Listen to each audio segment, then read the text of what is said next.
मेरे शंकर भगवान की एक पवित्र कथा कहती है, जब जिस समय पर मेरे भोलेनाथ जी ने अपनी लड़की का विवाह अशोक सुंदरी का विवाह किया था,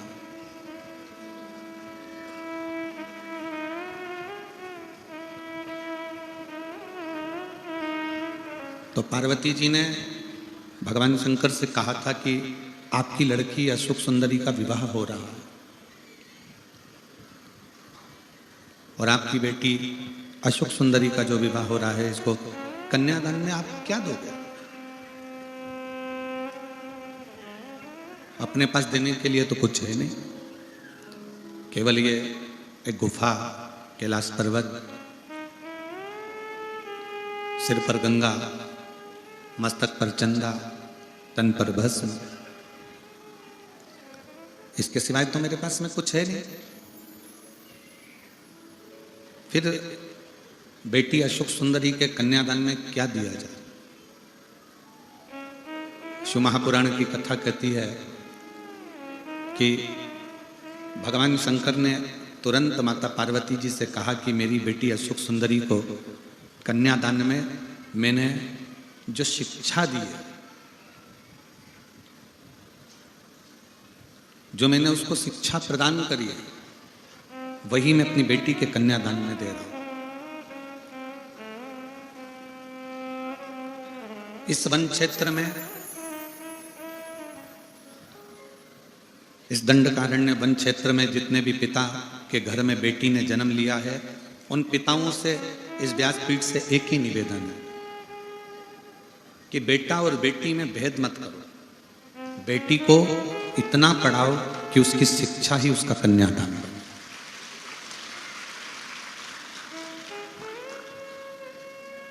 बेटी को आप कोई दहेज दें ना दें, बेटी को आप कोई अलमारी, फ्रिज, कूलर कुछ दें ना दें, पर बेटी को शिक्षा जरूर दो, उसको पढ़ाओ।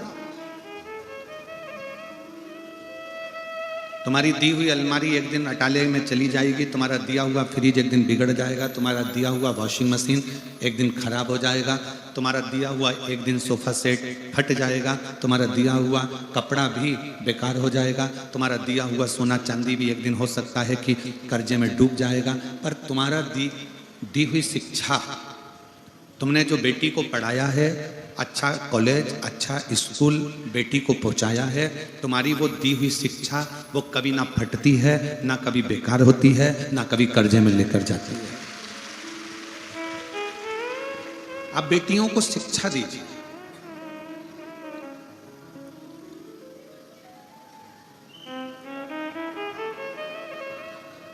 और बेटियों को ऐसी शिक्षा दीजिए, बेटियों को ऐसा पढ़ाइए कि बेटियां भी आने वाले समय में जब कहीं पर उलझें तो कह सकती हैं कि मेरे पिता ने मुझे ये शिक्षा प्रदान करी, मुझे ये शिक्षा दी।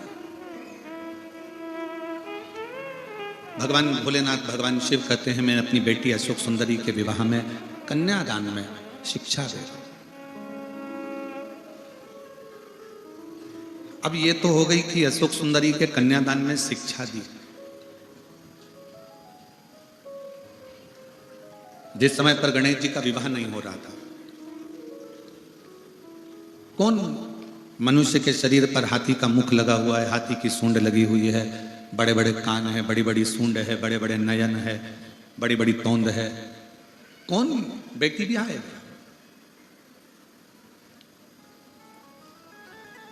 आप में से कोई नहीं होगा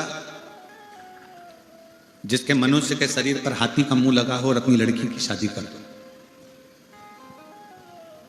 किसकी सामर्थ्यता होगी जो अपनी बेटी की शादी ऐसे हाथी के मुख वाले से कर दो? किसकी सामर्थ्यता? प्रजापति विश्वरूप जी की बेटी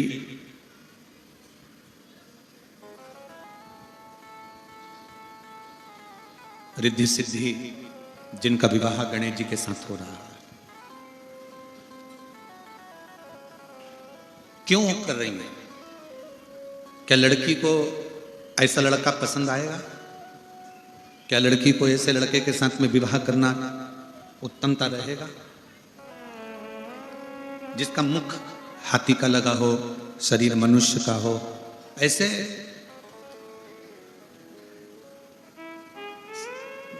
उसे कैसे विवाह कर सकते? विश्वरूप जी ने जब विवाह का प्रस्ताव आया तो विवाह के प्रस्ताव पर विश्वरूप जी ने अपनी दोनों बेटियों से कह दिया कि ये लड़के का प्रस्ताव आया,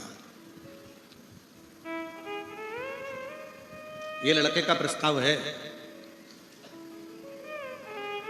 और यह मत सोचना बेटियों की केवल यही प्रस्ताव है। शादी के लिए भगवान विष्णु के यहां से भी खबर आई है, ब्रह्मा जी के यहां से भी खबर आई है, इंद्र के यहां से भी खबर आई है।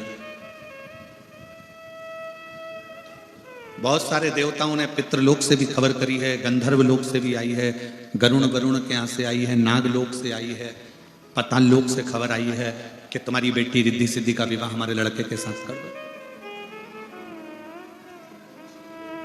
इतने सारे फोटो सामने रख दिए गए, इनमें से जो लड़का तुम्हें पसंद आए हम उसके साथ तुम्हारा विवाह कर देते। तुम ये ना सोचना कि, और देखो नारायण भगवान के यहाँ वैकुंठ है, ब्रह्मा जी के यहाँ ब्रह्मलोक है, नागलोक है, सब कुछ है, इंद्र के यहाँ इंद्रलोक है, पर शंकर भगवान के घर में कोई ऐसा बहुत बड़ा सिंहासन या बहुत बड़ा आभूषण या बहुत बड़ा रतन माणिक मोती हीरा सोना चांदी कुछ नहीं, कुछ भी नहीं। कोई बड़ा महल भी नहीं है, और लड़का भी मनुष्य के शरीर पर हाथी का मुख है, वो भी आप समझ लो। जितने देवताओं का दर्शन आप कर रही हो, सारे देवताओं के घर में राजसी ठाट है, लड़का भी अच्छा है, पर शंकर जी के यहाँ राजसी ठाट भी नहीं है और लड़का भी ऐसा।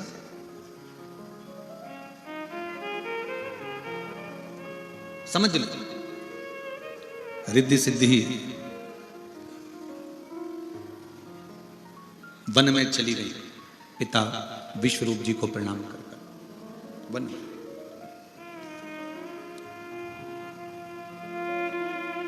एकांत में बैठ गई हैं रिद्धि सिद्धि। देव ऋषि नारद जी का आगमन हुआ है, और देव ऋषि नारद जी का जब आगमन हुआ तब देव ऋषि नारद ने रिद्धि और सिद्धि से पूछा, क्या बात है, आज प्रजापति विश्वरूप जी की बेटियां वन में घूम रही?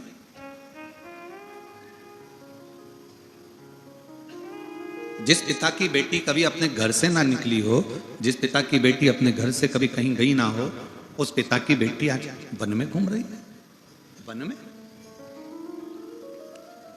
रिद्धि सिद्धि थोड़ी देर तक मौन रही है, थोड़ी देर चुप रही, फिर कहा, आप कुछ बोलोगी नहीं? रिद्धि सिद्धि रिद्धि सिद्धि ने कहा कि हमारे पिता ने हमको हर पल समझाया है, टोका है, बोला है, और हम हमारे पिता के अनुकूल चलने वाली बेटी हैं। मेरी बेटियों, मेरी जीजियों, मेरे भाई, मेरे बेटाओं, मेरी माताओं, गाड़ी में ब्रेक और घर में माता पिता का टोक बहुत जरूरी है। गाड़ी में ब्रेक का होना जरूरी है और घर में बुजुर्गों का टोकना जरूरी है। अगर घर के माता पिता बेटी को टोक रहे हैं, बेटा ऐसा मत कर, तो वो तुम्हारा भला चाहते हैं। घर के बुजुर्ग अगर आपको टोक रहे हैं कि बहू ऐसा मत करो, वो तुम्हारा भला चाहते हैं।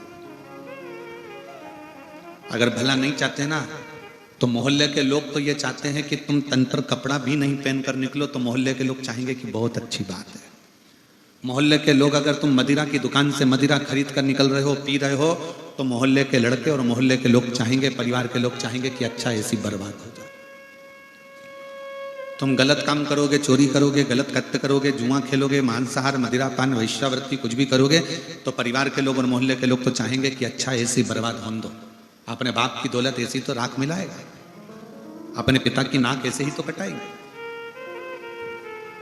सास टोक रही है बहू को, बेटा ये गलत है, तुमने इतना दूध फेंका क्यों, तुमने इतनी चाय बनाई क्यों, तुमने इतना अचार क्यों डाला, तुमने इतनी सब्जी क्यों फेंकी, तुमने इतनी रोटी क्यों फेंकी? क्योंकि वो बहू को टोक रही है, इसलिए टोक रही है। उसको भी मालूम है कि अब तो मेरा बेटा कमा रहा है, बहू चाहे तो पूरा उजाड़ दे, पर वो इसलिए टोक रही है कि आने वाले समय में अगर किसी चीज की जरूरत हो तो मेरी बहू सामने लाकर 4 मेहमानों को वो सामान दे सकती है। वो टोक रही है।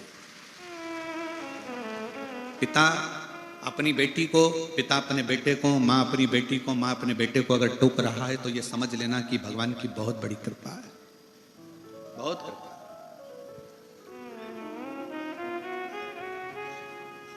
अच्छा एक बात बताओ, गाड़ी में लाइट नहीं होगी, गाड़ी चलेगी कि नहीं चलेगी? जम के तो बोलो जरा, चलेगी ना। गाड़ी में गियर नहीं होंगे, गाड़ी चलेगी कि नहीं चलेगी? चलेगी। गाड़ी में गेट भी नहीं होगा ना तो भी गाड़ी चलती है। गाड़ी में सीट नहीं है तो भी गाड़ी चलेगी। गाड़ी में सब कुछ हो, गियर भी हो, लाइट भी हो, डेकोरेशन भी हो, सब कुछ हो, और गाड़ी में ब्रेक नहीं हो तो गाड़ी चलेगी? जम के बोलो जरा, नहीं। अगर ब्रेक नहीं है तो उस गाड़ी की कोई मोलता नहीं है, भले उसमें गियर हो, भले उसमें लाइट हो, भले उसमें डेकोरेशन हो, सोना चांदी भी जड़वा दो, तो भी गाड़ी में अगर ब्रेक नहीं है तो उस गाड़ी का कोई महत्व नहीं है। उसी तरह हमारे जीवन में तुम कितने सुंदर हो, तुम्हारा व्यापार कितना अच्छा है, तुम कितना अच्छा कार्य कर रहे हो, तुम कितने आगे बढ़ रहे हो, और तुम्हारी जिंदगी में अगर बुजुर्ग माँ बाप की टोक नहीं है तो समझ लो कि तुमने कुछ नहीं कमाया, जिंदगी में आगे बढ़ना। घर की माँ को, सास को टोकने दो, घर के ससुर को बोलने दो, जरूरी है। कई बहुओं को बुरा लग जाता है, तुम्हारी मम्मी तो हमारी जरा जरा सी बात में टोकती है, तुम्हारी मम्मी तो जरा जरा सी बात में चिल्लाने बैठ जाती है। बल्कि अपनी पत्नी को समझा कर कहो कि ये बुजुर्ग जब तक हैं तब तक टोकेंगे, और इन्हीं के टोकने से अपन आगे बढ़ते चले जाएंगे, क्योंकि रास्ता क्लियर करने का कार्य।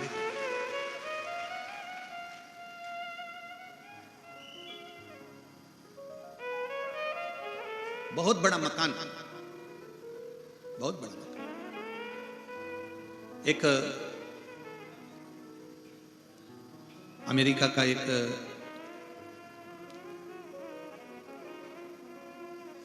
इंडियन लड़का, जिसका नाम नीलेश था, अमेरिका में रह रहा है। उसने अखबार में न्यूज निकलवाई कि मुझको एक बुजुर्ग माता पिता की जरूरत है। नीलेश, जो माता पिता साथ में रहते हों, जो माता पिता मेरे घर में रहे और वो रुचि से मेरे घर में आए। नीलेश ने न्यूज निकलवाई अखबार में, और अखबार की वो न्यूज सब दूर गई कि मुझे बुजुर्ग बूढ़े माँ बाप की जरूरत है, मुझे एक बूढ़े जोड़े की जरूरत है। अमेरिका के लोगों को लगा कि काम करने के लिए चाहिए होंगे बुढ़ा बुढ़ी को, काम करने के लिए चाहिए होंगे। एक बुढ़ा बुढ़ी ने, एक बुजुर्ग पति पत्नी ने जाकर इंटरव्यू दिया। पहुंचे, नीलेश ने पूछा तुम्हारे बेटे और बेटियां नहीं है? उसने कहा है मेरे 2 बेटे हैं, डॉक्टर हैं, और एक बेटी है वो इंजीनियर है। शादी हो गई? हाँ। तुम दोनों यहाँ पर हमारे पास में क्यों आए हो? कहा आपने न्यूज में निकाला था कि एक बुजुर्ग माता पिता की जरूरत है तो हम दोनों आ गए। अच्छा, अपने बच्चों के पास क्यों नहीं रहते? वो हमको रखते नहीं। ठीक है। अब बुजुर्ग माता पिता से पूछा उस नीलेश ने कि तुम्हारी तनख्वाह क्या है? तो कहा आप बताओ क्या दोगे, कितनी डॉलर दोगे, क्या दोगे? उसने, नीलेश ने बता दिया। बुजुर्ग माँ बाप ने पूछा अब हमारा काम बता दो कि तुम्हारे बच्चों को संभालना है कि झाड़ू लगाना है कि पोछा लगाना है कि कोई काम करना है। तब नीलेश ने अपनी पत्नी के साथ बैठकर उन बुजुर्ग माँ बाप से कहा कि हमारे माता पिता को मरे हुए 3 महीना हो गया, हमें कोई टोकने वाला नहीं है, तुम दोनों हमें टोकते रहना, इसलिए तुम्हें यहाँ रखा है। तुमसे ना झाड़ू लगवाना है, ना पोछा लगवाना है, तुमसे ना बच्चे संभलवाना है, ना तुमसे खाना बनवाना है। नौकर लगा है, झाड़ू लगाने वाला, पोछा लगाने वाला, रोटी बनाने वाला, भोजन वाला, बच्चों को संभालने वाले सब नौकर लगे हैं, पर हमारे पास कोई टोकने वाला नहीं है। नीलेश ने कहा मैं पूरी तनख्वाह दूंगा, बस आप हमको आपकी बहू समझना, इसको भी टोकना और मुझे भी टोकना। मैं गलत करूं मुझे टोकना, तुम्हारी बहू गलत करे इसको टोकना। उस बुजुर्ग दंपत्ति ने पूछा कि टोकने से होगा क्या? तो वो नीलेश अपनी पत्नी के साथ कहता है कि मैं अपना गुजरात छोड़कर अमेरिका में सबसे बड़ी कंपनी का मालिक बनकर बैठा हूं, मेरे माँ बाप मुझे टोकते थे ऐसा मत कर देना, वो मत कर देना, और मैं उससे सुधर कर अच्छी जगह पर जाकर बैठ गया और बहुत उच्च पद पर बैठ गया, बहुत उच्च पद। मेरी जीजियों, मेरी बेटियों, बेटाओं, मेरी माताओं, घर के थोड़े से झगड़े के चक्कर में आज भारत के पूरी अदालतों को खोजा जाए तो पूरी अदालतों में सबसे ज्यादा केस तलाक के चल रहे। पूरी अदालतों में भारत की संपूर्ण बड़ी से बड़ी अदालत को खोजा जाए, नीचे से ऊपर तक की सारी अदालतों में सबसे ज्यादा केस चल रहे हैं तो तलाक के चल रहे। कारण टोकना। पर अगर तुम्हारे घर में तुम्हारे बुजुर्ग तुम्हें टोक रहे हैं, तुम्हारे घर के बड़े अगर तुम्हें टोक रहे हैं, तो समझ लेना एक दिन तुम उन्नति की सीढ़ी पर इतने चढ़ जाओगे कि तुम्हें पीछे पलट कर देखने की जरूरत नहीं पड़ेगी। पड़ोसी कभी नहीं टोकेंगे तुमको, रिश्तेदार तुमको कभी नहीं टोकेंगे। तुम दारू पियो, नशा करो, रिश्तेदार कभी नहीं टोकेंगे। उनके लड़के तो और कहेंगे अच्छा पी ले ले ले और ले, जुआ खेलो कोई नहीं टोकेगा, गलत काम करो कोई नहीं टोकेगा, रिश्तेदार नातेदार मोहल्ले वाले समाज वाले परिवार वाले कोई नहीं टोकेंगे, कोई नहीं टोकेंगे। पर घर में आप जब गलत काम करके आओगे तो घर के बुजुर्ग, माँ बाप या घर की पत्नी या घर का पति या घर का बेटा कोई ना कोई तुमको टोकता है, तुम ये ऐसा मत करो। क्यों? क्योंकि वो चाहते हैं कि आप अच्छे रहो। समाज के लोग, बड़े लोग, मोहल्ले के लोग, परिवार के लोग ये नहीं चाहते कि आप अच्छे रहो, वो तो ये चाहते हैं कि तुम दुनिया भर में पी के नल्ली में पड़े रहो, गटर में पड़े रहो, गंदगी में पड़े रहो, वो ये चाहते हैं। पर घर का परिवार का व्यक्ति, एक बुजुर्ग माँ बाप और घर की पत्नी पति, घर के बच्चे चाहते हैं आप नाली में गटर में नहीं, अगर पढ़ना ही है तो किसी सत्संग में जाकर पड़े रहो, उससे बढ़कर सुख नहीं, उससे बढ़कर सुख नहीं।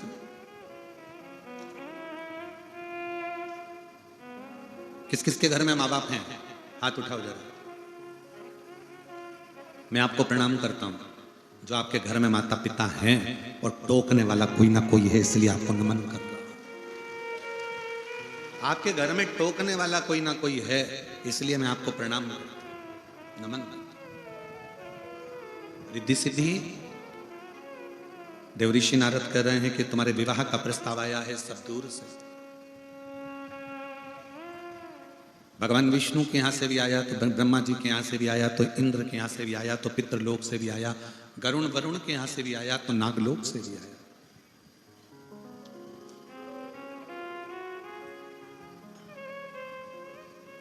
अब आप बताओ आपको विवाह किससे करें?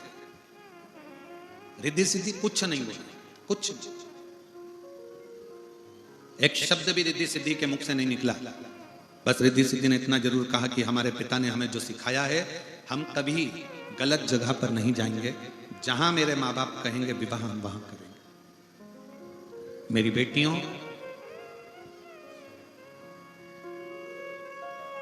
आज का जो समय चल रहा है ये बड़ा विचित्र समय चल रहा है।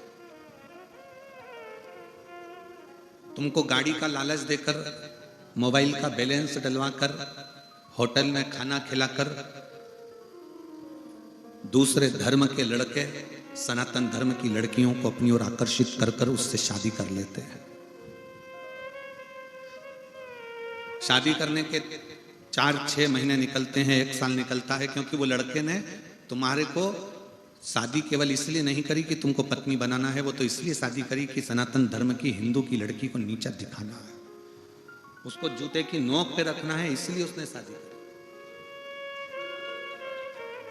आपका हिंदू तत्व को समाप्त करने के लिए, सनातन तत्व को समाप्त करने के लिए उसने शादी करी। 1 साल बाद वो तुमसे झगड़ा कर कर कहीं ले जाकर तुम्हारे 40-35 टुकड़े कर कर अटैची में भर कर कहीं फेंक कर आए या फ्रिज में पटक आए, उससे अच्छी है तुम्हारी समझदारी।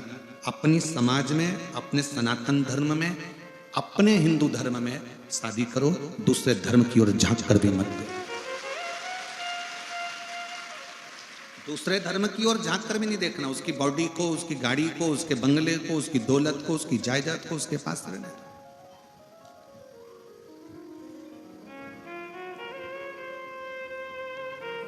रिद्धि सिद्धि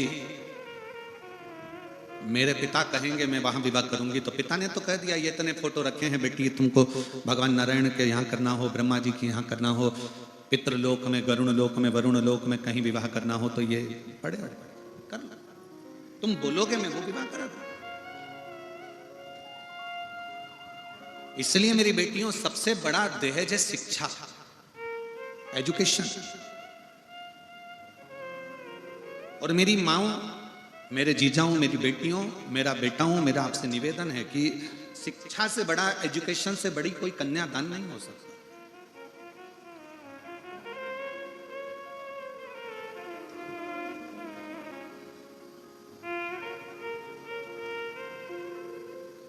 शिक्षा शिक्षा है। और कभी यह न सोचना कि शिक्षा केवल बहुत महंगे स्कूल में पढ़ोगे तो शिक्षा अच्छी रहेगी, या बहुत महंगे कॉलेज में पढ़ोगे तो शिक्षा रहेगी। अगर बहुत महंगे कॉलेज में और स्कूल में नहीं जा सकते तो अपने जो शासकीय स्कूल हैं, सरकारी स्कूल हैं, उसमें भी पढ़ो। हमारे माता पिता के पास में इतना धन नहीं था कि हमको कोई प्राइवेट स्कूल में या अच्छे स्कूल में पढ़ा सकते थे। हमारा पूरा बचपन, हमारी पूरी पढ़ाई सरकारी स्कूलों में हुई। सरकारी स्कूल के कपड़े पहनकर, सरकारी स्कूल की किताबों से जो मिल जाता था उससे पढ़कर, दोस्तों के यहाँ अगर जाते भी थे तो उनकी क्वेश्चन बुक लेकर, उनके 20 क्वेश्चन लेकर उसमें से पढ़कर फिर अपना एग्जाम दे देते।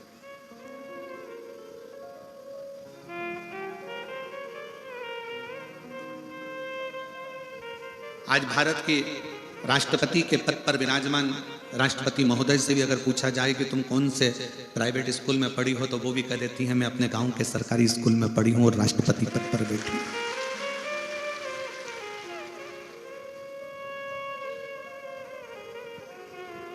जरूरी नहीं कि बहुत पैसा होगा तो एजुकेशन मूल होगी, शिक्षा मूल होगी।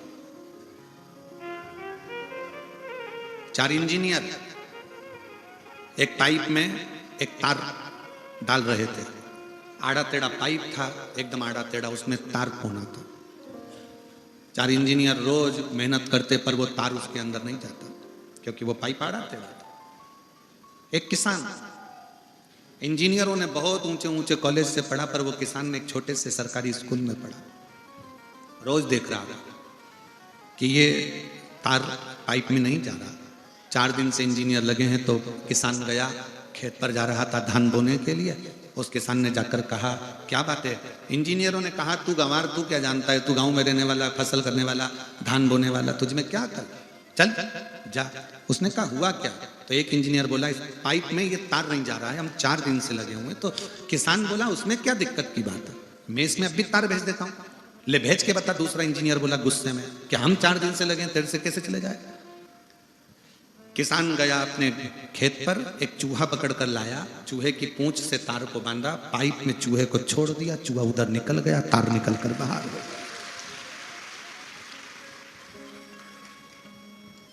जरूरी नहीं कि एजुकेशन बड़े कॉलेज में करी जाए, बड़े स्कूल में करी जाए तो तुम विद्वान हो गए। धान बोने वाला वो किसान भी एक चूहे से तार को पार करने की सामर्थ्यता रखता है, भले वो सरकारी स्कूल में पढ़ा हो।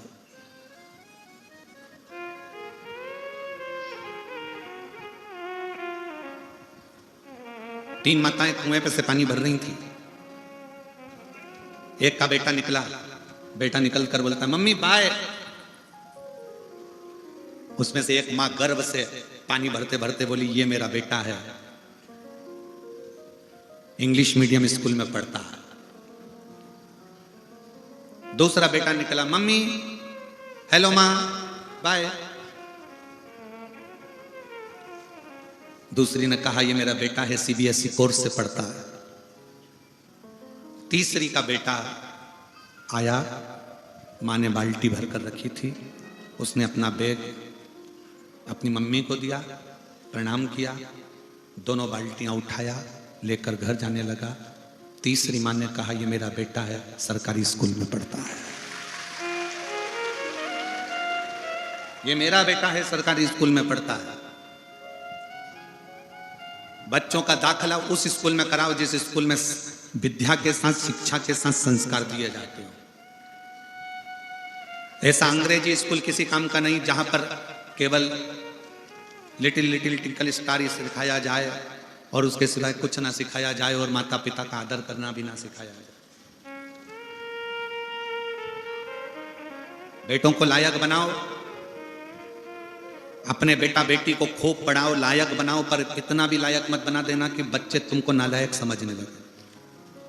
पापा तुम्हें कुछ नहीं आता, मम्मी तुम क्या जानती हो, पापा तुम क्या जानते हो। बच्चों को लायक बनाना, पर इतना लायक मत बना देना कि बच्चे तुमको नालायक समझने लगे। तुम्हें नहीं आता पापा, आज के जमाने के नहीं हो तुम पुराने जमाने के, तुमको कुछ नहीं आता। उस बाप से पूछो कि उसको क्या नहीं आता। तुम्हें बड़ा उसने किया है, तुम्हें पाल पोस कर काबिल उसने बनाया है। दिन भर ड्यूटी पर लगा रहता था, रात की भी ड्यूटी करता था कि मेरे बच्चे अच्छे पढ़ जाएं और मेरी बेटियां खूब अच्छी पढ़ाई कर लें, मेरा घर अच्छा चल जाए। सैनिकों के साथ युद्ध भी करता है, दिन रात कोरोना के समय पर पूरी दुनिया सोती है और वो ड्यूटी निभाता है अपने बच्चों और अपनी पत्नी के लिए। जरा विचार करिएगा, उसके बाद भी दिन रात मेहनत करने के बाद भी बच्चे कहते हैं पापा तुम्हें अकल नहीं है, तुम नहीं जानते, मम्मी तुम चुप रहो, चुप बैठिए, तुम्हें क्या मालूम है, चुप रहो। बेटे लायक तो हो गए, बेटी लायक तो हो गई, पर माँ बाप को नालायक समझने लगे। नहीं, शिक्षा उच्च हो और शिक्षा के साथ में नम्रता भी उच्च की। जितना बड़ा तुम्हारा औहदा हो ना, तुम बहुत बड़े औहदे पर, कलेक्टर के औहदे पर बैठ जाओ, एसपी के औहदे पर बैठ जाओ, डीआईजी आईजी के औहदे पर बैठ जाओ, मिनिस्टर मंत्री संतरी कलंतरी के औहदे पर बैठ जाओ, उतनी उतनी तुम्हें नम्रता आती जाना चाहिए, अकड़ नहीं। क्योंकि ये कड़ले कड़ले दांत तो एक दिन टूट के गिर जाते हैं, पर कोमल कोमल जीवान तो मरते दम तक सांस निभा जाती है। नम्रता रखिए। औहदा तुम्हारी उच्च पद, उच्च प्रतिष्ठा, ये तुमको जो मिली है तुम्हारी मेहनत से मिली है। मेहनत के साथ में ना जाने कितनों की दुआ तुमको लगी होगी तो मिली है। उसको ये ना सोचे कि ये केवल मैंने कमाया है, ये मैं लेकर।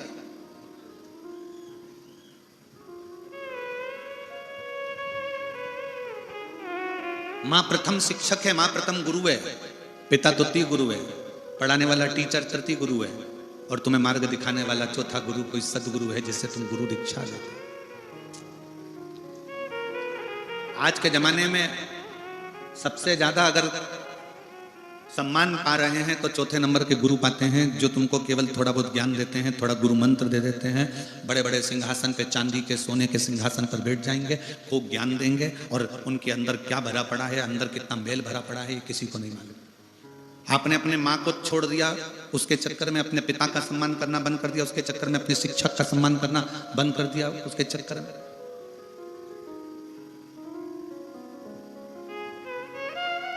सबसे प्रथम गुरु है मां, जो बचपन सुधारती है। दूसरा गुरु है पिता, जो जवानी सुधार देता है बच्चों को। एक बाप से पूछना, हमें एक पिता की एक बात स्मरण में आ गई।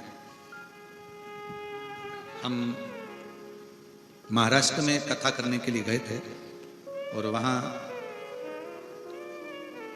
एक पिता की इच्छा देखिएगा, मैं उसका नाम नहीं लेना चाहूंगा। 6 महीने रिटायरमेंट के बचे थे उस पिता के, 6 महीने। वो प्रणाम करने के लिए आया, हमने कहा काका कैसे हो? चंगा, मैं बढ़िया हूं। ड्यूटी करते करते कितने साल हो गए? बस 6 महीने बाद रिटायरमेंट है गुरुजी। हमने कहा ठीक। कोई इच्छा? तो कहा एक इच्छा है कि मैं ड्यूटी करते करते ही मेरे प्राण छूट जाए। मैंने पूछा क्यों? कहा कम से कम आज के जमाने में मेरे बेटे को अनुकंपा नियुक्ति तो मिल जाएगी। एक पिता मरते दम तक भी अपनी औलाद के लिए सोचता है, और आज का बेटा चंद्रमुखी के चक्कर में मां बाप को दुखी कर देता है। उसको यह नहीं मालूम कि चंद्रमुखी के चक्कर में खुद भी दुखी है। जब चंद्रमुखी तेरे माँ बाप को दुखी कर सकती है तो तुझे ना दुखी करेगी। उसका नाम चंद्रमुखी है, तुझे सूरजमुखी ना कर दे तो बात है। एक बाप अपनी पूरी जिंदगी अपने बच्चों के लिए, दुकान बढ़ाऊंगा बच्चों के काम आएगा, व्यापार बढ़ाऊंगा बच्चों के काम आएगा, घर बड़ा बनाऊंगा बच्चों के काम आएगा, बहुत कुछ मेरी औलादों के लिए, जमीन, धान, फसल, खेती, सब बच्चों के लिए। खुद क्या करता है? बेटे एप्पल का मोबाइल चला रहे हैं और बाप कमाने वाला जो दुकान पर व्यापार में 24 घंटा लगा रहता है वो कीपैड चला रहा है छोटा सा। बेटे ने कहा पापा मुझे लैपटॉप, आओ बेटा। बेटे ने कहा पापा मुझे ऐसा, बाप का चश्मे की डंडी भी टूट गई है तो उस डंडी में भी वो ऑफिस से आने के बाद उसमें पिन घुसेड़ के उसको सही करने का प्रयास कर रहा है कि इसमें 15 रुपए लग जाएंगे, 15 रुपए बचाने का प्रयास करता है बाप। और बेटा वो 15 रुपए क्या 50 रुपए का पाउच खरीदता है, हाथ में मलता है, दोस्तों के साथ गप्पे मारा के खा पी के वो चले जाता है गुटखा। बाप स्क्रू से चश्मे की डंडी को जोड़ रहा है।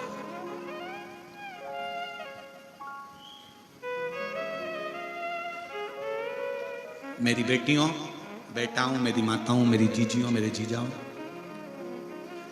बच्चों को एजुकेशन दो, खूब अच्छी दो, खूब अच्छा पढ़ाओ, पर साथ में उसको संस्कारित भी बनाओ। बहुत बड़ी पूंजी है संस्कार, बहुत बड़ी पूंजी। और इस कोकपुर कांकेर क्षेत्र में हमको बहुत अच्छा लगा। उसका कारण अच्छा लगने का केवल ये था कि यहाँ हमने पुलिस का भी एक अलग चेहरा देखा, यहाँ की पुलिस का एक अलग चेहरा देखा।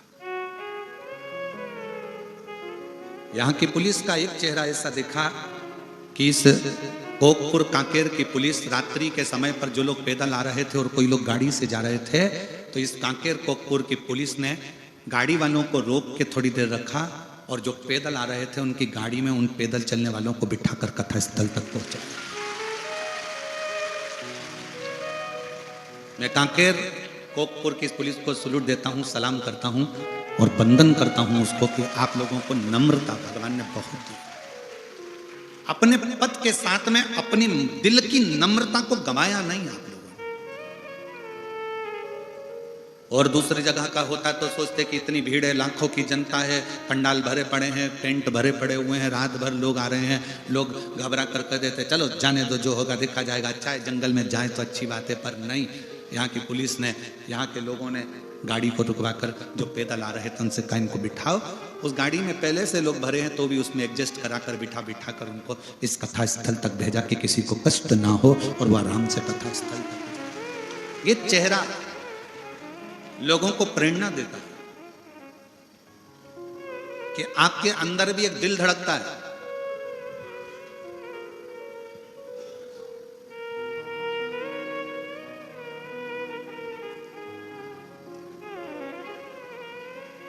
आपके अंदर भी एक कोमल भाव है और वो हृदय से होना चाहिए। नौकरी करो, सर्विस करो, खूब अच्छी पढ़ाई कर कर तुम उच्च पद पर पहुंचो, पर उसमें थोड़ी सी नम्रता तुम्हारे जीवन को एक आनंदित कर सकती है।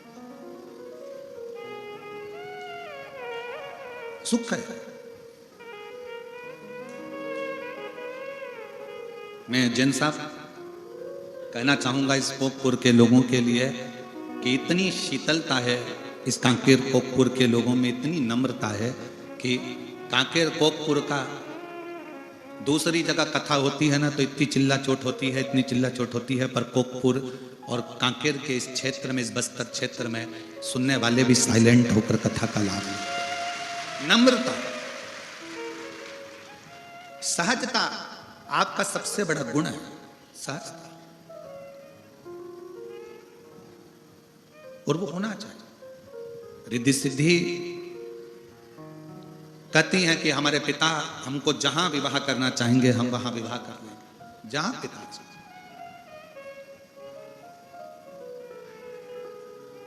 जैसा पिता चाहे वैसा हम विवाह करने को तैयार, मना नहीं है। आज पिता की मर्यादा को भी लोगों ने तार तार कर दिया और पिता और माता की मर्यादा को भी ले जाकर उन्होंने चूल्हे में डाल दिया।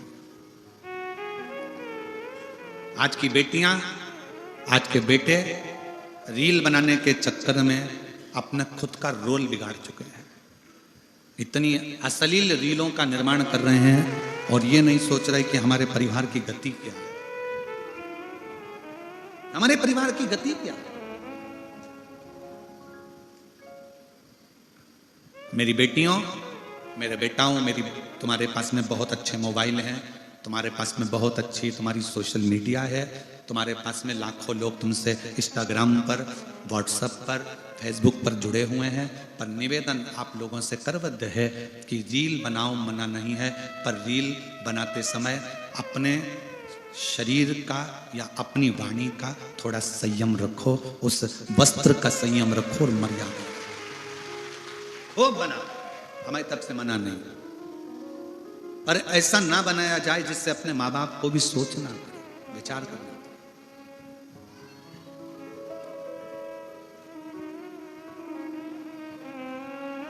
बहुत सावधानी रखिए। एक छोटा सा मैसेज आता है मोबाइल पर, आपसे ओटीपी पूछी जाती है, पूछते से ही फिर पूछा जाएगा आप यहां हो। आजकल सोशल मीडिया के माध्यम से कई लोग नकली पुलिस बनकर तुमको डराने का प्रयास करते हैं। तुम्हारा बेटा ने ये काम कर दिया है, वो बंद हो गया है, 5 लाख रुपए डलवाओ, हमने तुम्हें अकाउंट में भेजे हैं, हम इस थाने से थानेदार बोल रहे हैं, हम इस चौकी से बोल रहे हैं। किसी भी फोन पर, किसी भी मैसेज पर ध्यान मत देना।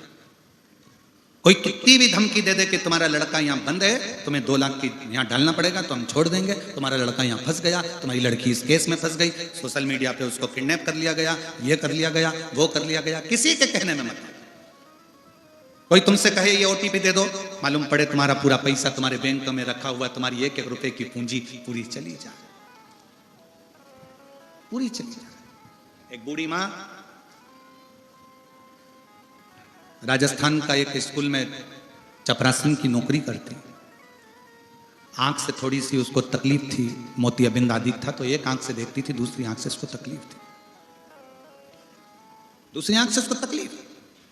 और वो बूढ़ी माँ नौकरी करती, पैसा आता, डलवा देती। उसके पति की जगह पर उसकी नौकरी लगी थी, तो वो पढ़ी लिखी नहीं थी, बहुत ना के बराबर। छोटा सा मोबाइल आ गया और बूढ़ी माँ ने अपना पैसा इकट्ठा कर कर कर जो बैंक में उसकी तनख्वाह रखी थी, किसी ने उससे मैसेज करा, उससे ओटीपी पूछी और उसने वो ओटीपी बताई, उसका बैंक पूरा खाली हो गया। इतनी रोई कि मेरी जिंदगी की पूरी पूंजी चली गई। 4 लड़कियां उसकी,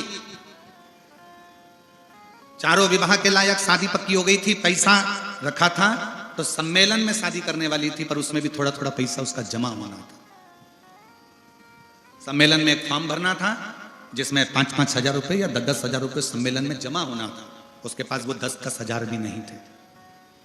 4-5 जगह गई, कोई ने उसकी मदद नहीं करी।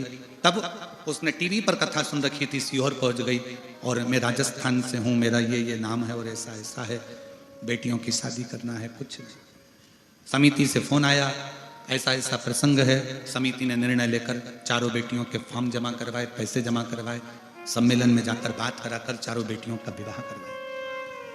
मां ने कहा कि मेरे से बस केवल ओटीपी पूछा गया, मेरे मैसेज आया और मैंने मैसेज पर बताया और मेरा पूरा पैसा चले गया, पूरा चला गया। थोड़ी सावधानी, प्रशासन तो अपनी जगह पर है जो आपको सावधान करता रहता है, पर थोड़ी सावधानी अपनी भी होनी चाहिए, बहुत। रिद्धि सिद्धि, आपके पिता के कहने पर आप विवाह नहीं करोगे? हाँ, हमारा पिता ही कहेगा, हम तो वही करेंगे। इतने फोटो आए हैं, कौन सा फोटो में लड़का पसंद आया उससे विवाह कर लो। सबको देखा, इंद्र के पुत्र जयंत का भी आया, नारायण भगवान के यहाँ से भी आया, ब्रह्मा जी के मानस पुत्रों का भी आया, पाताल लोक से भी आया, पितृलोक से भी आया, परंतु आखिरी में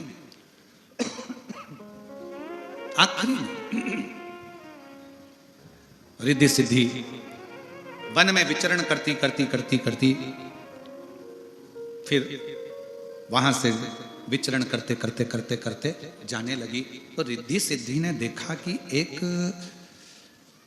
ब्राह्मण आ रहा, एक ब्राह्मण। और उसके साथ में उसका एक मित्र भी है। दोनों गुरुकुल से पढ़कर आए। एक ब्राह्मण मित्र से कह रहा है कि देखो आज अपन घर से निकले और मिट्ठू दिखा है, तोता दिखा है।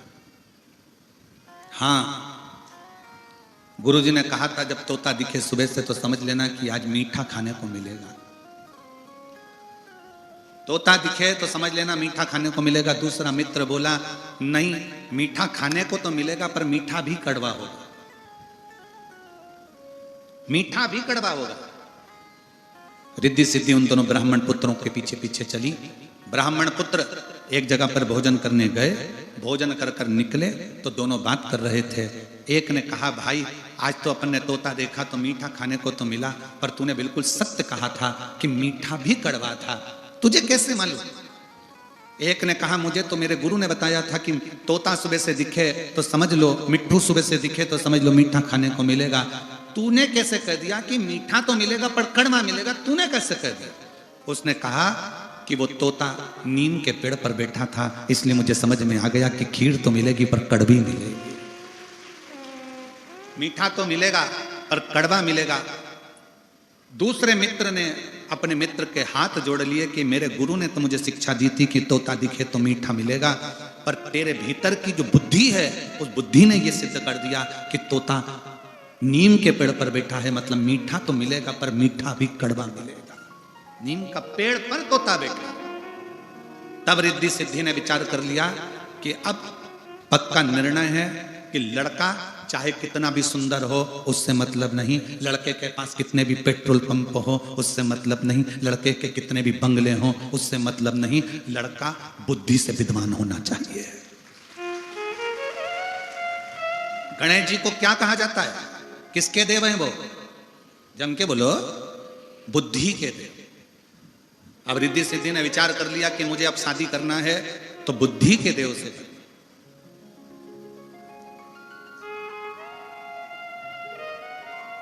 बुद्धि का देव हो, सरल हो, सहज हो, सम्मान देने वाला हो। मालूम पड़े पेट्रोल पंप देख लिया, गाड़ी देख ली, बंगला देख लिया और लड़की बिहा दी और लड़की को रोज का ताना दे, रात को 1-1 बजे आए दोस्तों के साथ, वो भी ड्रिंक कर कर आए, ऐसा लड़का किसी काम का नहीं। लड़का वो होना चाहिए भले थोड़ा धन कम हो पर तुम्हारी बेटी की इज्जत करे, उसका सम्मान करे, उसका आदर करे।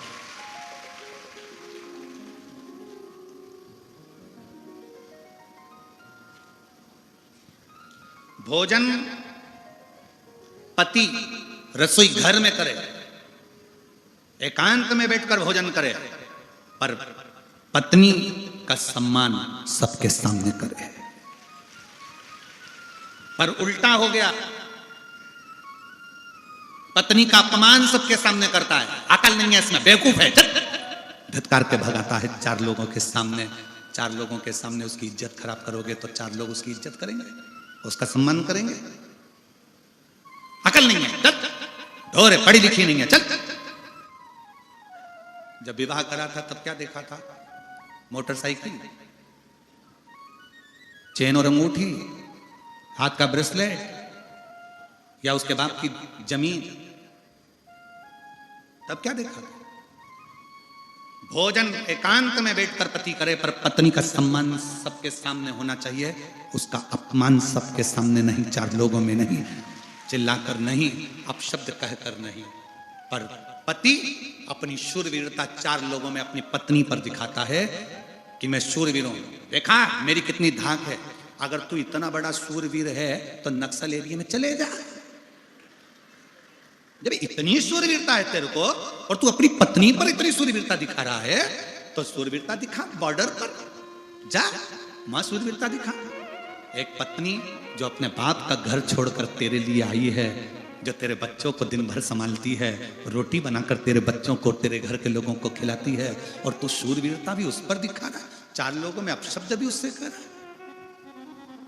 सम्मान करिए, आदर करिए, सत्कार करिए।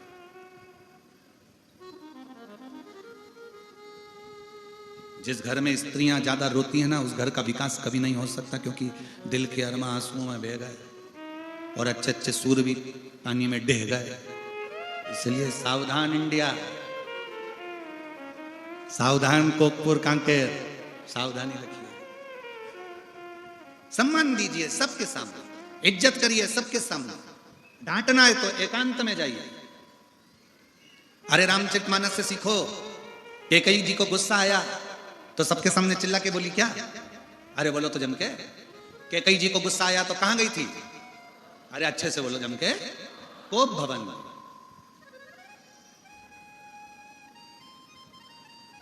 गुस्सा करने का भी अलग से कमरा होता था कि तुम यहां गुस्सा करना, पर आज के जमाने में तो मकान इतना बड़ा बनता है कि लोग उसमें कहीं पे भी गुस्सा कर लेते।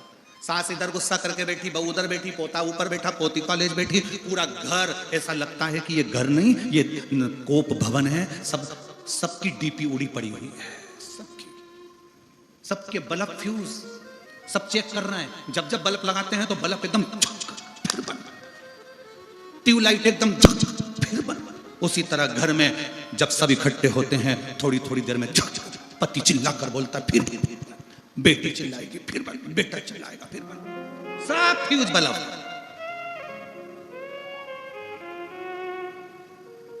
अरे भाई थोड़ा इन्वर्टर लगा लो, बल्ब शार्ट नहीं होंगे, बैटरी को चार्ज रखो, थोड़ा बहुत शिव महापुराण में जाकर बैटरी को चार्ज कर लिया करो, कथा सुन लिया करो, फ्यूज नहीं हो, फ्यूज नहीं हो। सावधान, बहुत रिद्धि सिद्धि अब कर रही है कि मैं विवाह करूंगी तो बुद्धि के देव के साथ करूंगी। बुद्धि का देव कौन? जम के बोलो जरा, गणेश। अब इनके यहां बंगला नहीं है, सोने का सिंहासन नहीं है, धन वैभव नहीं है, पर बुद्धि है, बुद्धि है और बहुत जरूरी है। तुम्हारे पास में करोड़ों का धन हो और बुद्धि नहीं हो, कितनी सुंदर बात शास्त्र कहता है कि पूत सपूत तो की धन संचय और पूत कपूत तो की धन संचय। बेटा सपूत है तो पैसा जोड़ने की जरूरत नहीं है, वो खुद मेहनत से जोड़ लेगा, और बेटा कपूत है तो कितना भी जोड़कर चले जाओ वो सब रात मिला देगा। इसलिए बुद्धि है तो प्रॉपर्टी भी संभालेगा, घर भी संभालेगा, परिवार भी संभालेगा, सत्ता भी संभालेगा, वैभव भी संभालेगा, सब कुछ संभाल सकता। पर यदि बुद्धि ही नहीं है तो फिर क्या संभालेगा? गणेश जी को जब भी गणेश चतुर्थी पर आप अपने घर में लेकर आते हो, शादी में गणेश जी की पूजन करते हो, घर में शुभ कार्य होता है, सत्यनारायण जी की कथा होती है तो गणेश जी की पूजन करते हो, मंगल कार्य हो तो घर में गणेश जी की पूजन करते हो। क्यों करते हो? कि गणेश जी महाराज हमारे घर में तुम्हारी पूजन हो रही है, तुम बुद्धि देना सबको कि सब शांति से रहें। गणेश जी महाराज बुद्धि देना कि सब कार्य अच्छे से हो। गणेश जी महाराज बुद्धि देना सब कार्य सफलता की ओर हो। ऐसी कृपा कर, ऐसी करुणा कर। रिद्धि सिद्धि ने विचार कर लिया कि मैं बुद्धि के देव भगवान श्री गणेश जी महाराज के साथ में मंगल विवाह हुआ। खबर पहुंच गई, शंकर भगवान के यहां विवाह की तैयारी हो गई गणेश जी महाराज की, और गणेश जी का विवाह हुआ। सब खूब धूम मची है चारों तरफ, खूब।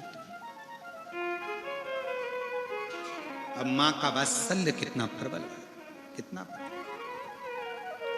पार्वती जी गणेश जी को सुंदर सेहरा बांधती हैं और गणेश जी महाराज की नजर उतारती हैं। पार्वती जी गणेश जी की नजर, बहुत ध्यान देना। बचपन में बच्चे को नजर से बचाने के लिए मां कितना कितना प्रयास करती है। मिर्ची लाएगी, नमक लाएगी, उसके ऊपर से उतार के चूल्हे में झोंक आएगी, भले पड़ोसी को मिर्ची की दांत लग लग के मर जाए। मां है,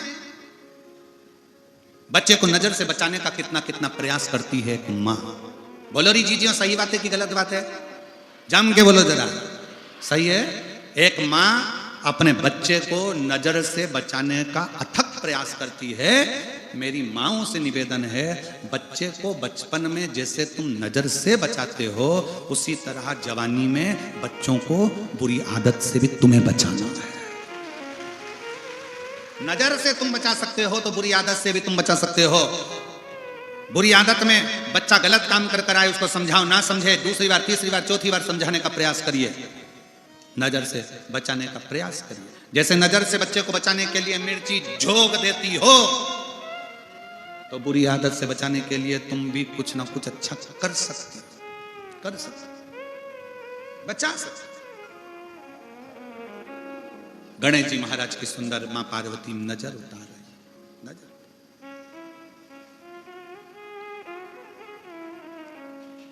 राम की लागी है, सीता की लागी, राम की लागी है, सीता की लागी, और लक्ष्मण की लग गई नजरिया, गौरा काजल लगा दो, लक्ष्मण की लग गई नजरिया, गौरा काजल लगा दो, गणपति को लग गई नजरिया, गौरा काजल लगा दो, गणपति को लग गई नजरिया, गौरा काजल लगा दो, काजल लगा दो, गौरा काजल लगा दो, काजल लगा दो, गौरा काजल लगा दो, काजल लगा दो, गौरा काजल लगा दो, काजल लगा दो, गौरा काजल लगा दो, गणपति को, आदि गणपति को,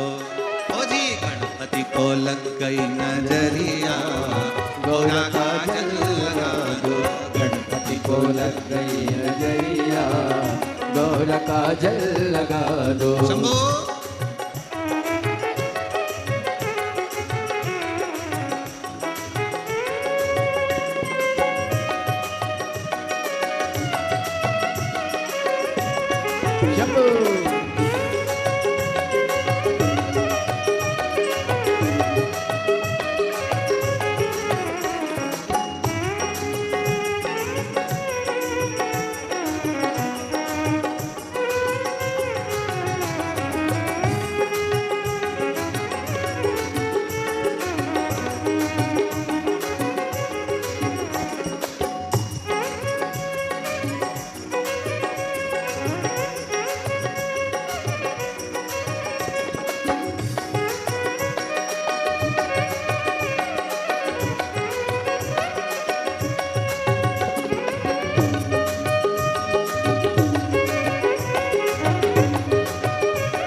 कृष्णा की लागी है, राधा की लागी, ओ कृष्णा की लागी है, राधा की लागी, कृष्णा की लागी है, राधा की लागी, ओ ताऊ जी की, हाजी ताऊ जी की, ओ जी ताऊ जी की, हाजी ताऊ जी की लग गई नजरिया, गौरा काजल लगा दो, ताऊ जी की लग गई नजरिया, गौरा काजल लगा दो, ताऊ जी की लग गई नजरिया, गौरा काजल लगा दो, ताऊ जी की लग गई नजरिया, गौरा काजल लगा दो, ओ काजल लगा दो, गौरा काजल लगा दो, काजल लगा दो, गौरा काजल लगा दो, काजल लगा दो, गौरा काजल लगा दो, काजल लगा दो, गौरा काजल लगा दो, ओ गणपति को, गणपति को,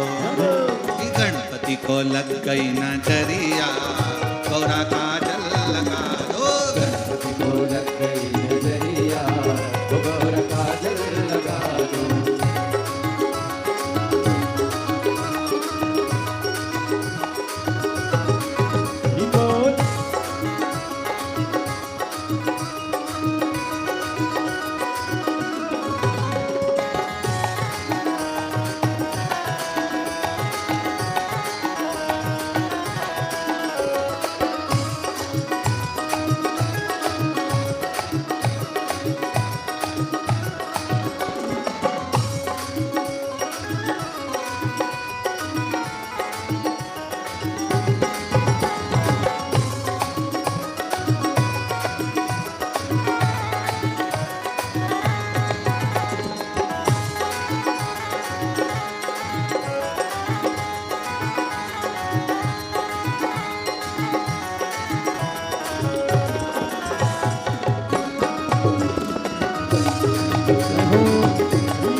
विष्णु की लागी, ब्रह्मा की लागी है विष्णु की लागी, ब्रह्मा की लागी है विष्णु की लागी, ब्रह्मा की लागी है विष्णु की लागी। ओ लक्ष्मी की माता लक्ष्मी की, आजी लक्ष्मी की लग गई नजरिया, गोरा काजल लगा दो लक्ष्मी की लग गई नजरिया, गोरा काजल लगा दो। ओ लक्ष्मी की लग गई नजरिया, गोरा काजल लगा दो, लक्ष्मी की लग गई नजरिया, गोरा काजल लगा दो। ओ काजल लगा दो, गोरा काजल लगा दो, काजल लगा दो, गोरा काजल लगा दो, काजल लगा दो, गोरा काजल लगा दो, काजल लगा दो, गोरा काजल लगा दो। ओ गणपति को, गणपति को, गणपति को लग गई नजरिया, गोरा काजल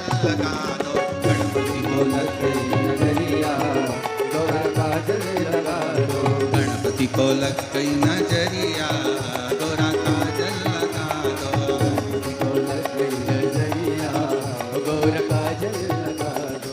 कांकेर की लागी है कोकपुर की लागी, कांकेर की लागी है कोकपुर की लागी, कांकेर की लागी है कोकपुर की लागी, कांकेर की लागी है कोकपुर की लागी। धमतरी की, धमतरी की और धमतरी की लग गई नजरिया, गोरा काजल लगा दो, धमतरी की लग गई नजरिया, गोरा काजल लगा दो। गणपति को लग गई नजरिया, गोरा काजल लगा दो, गणपति को लग गई नजरिया, गोरा काजल लगा दो। गोरा काजल लगा दो, गोरा काजल लगा दो, गोरा काजल लगा दो, गोरा काजल लगा दो, गोरा काजल लगा दो, गोरा काजल लगा अरे देव है। अपने स्थान पर बैठकर भगवान शिव जी से अपने मन का भाव बड़े आनंद से दिल से बाबा को प्रार्थना करिए, विनय करिए, निवेदन करिए। और कांकेर की लागी है कोकपुर की लागी, कांकेर की लागी है कोकपुर की लागी, और धमतरी की, धमतरी की लग गई नजरिया, गोरा काजल लगा दो। जहां जगह मिले वहां बैठकर बाबा से अपने मन का भाव दिल से बाबा को प्रार्थना करिए, विनय करिए, निवेदन करिए। और बाबा को आज कथा का विराम दिवस है, बहुत दूर दूर से आप लोग आए हैं। शिव जी को अपने मन का भाव कहो, प्रार्थना करो, बाबा से जरूर कहो कि अगली कथा में हमारा भी पत्र व्यासपीठ पर पहुंचे, हमारी भी झोली खुशियों से भर दो मेरे बाबा, ऐसी प्रार्थना। सभी लोग साथ में बोलेंगे, प्रार्थना करेंगे। आपकी आवाज इस व्यासपीठ तक, व्यासपीठ और आपकी आवाज दोनों को मिलाकर शिव तक पहुंचाने का प्रयास करें।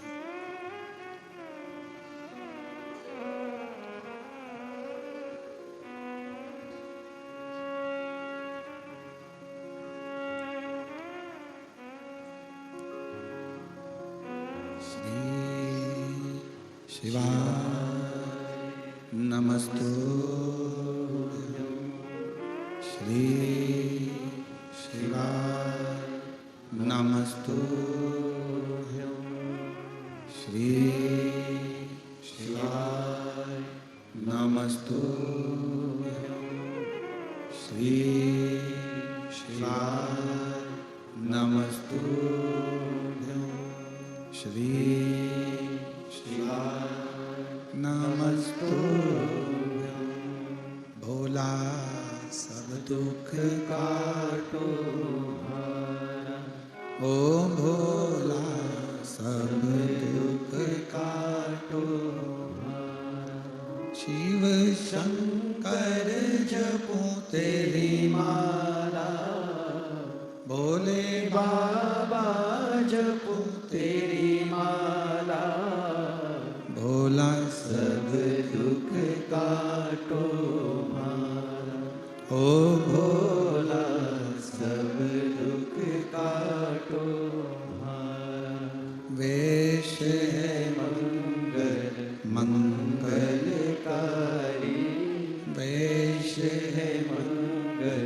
मंगलकारी शमशान निवासी हमारा, शमशान निवासी हमारा, ओ भोला सब दुख काटो हमारा, ओ भोला सब दुख काटो हमारा।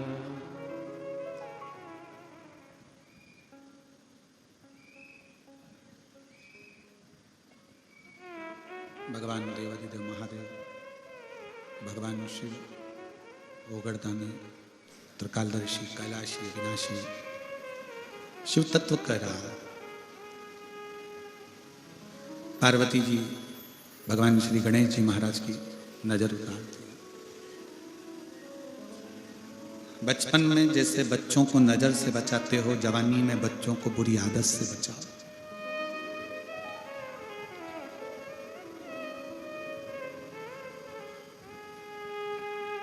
गलत दृष्टि, गलत सोच, गलत विचार गलत जगह पर ले जाते। पर अच्छी सोच होगी ना, अच्छी दृष्टि होगी तो अच्छी जगह तक जाओ। एक बहन ने पत्र लिखा, उस पत्र में उसने लिखा कि हम लोग पूरा परिवार शिव का इतना महत्व नहीं जानते कि शिव का महत्व क्या है। मेरा नाम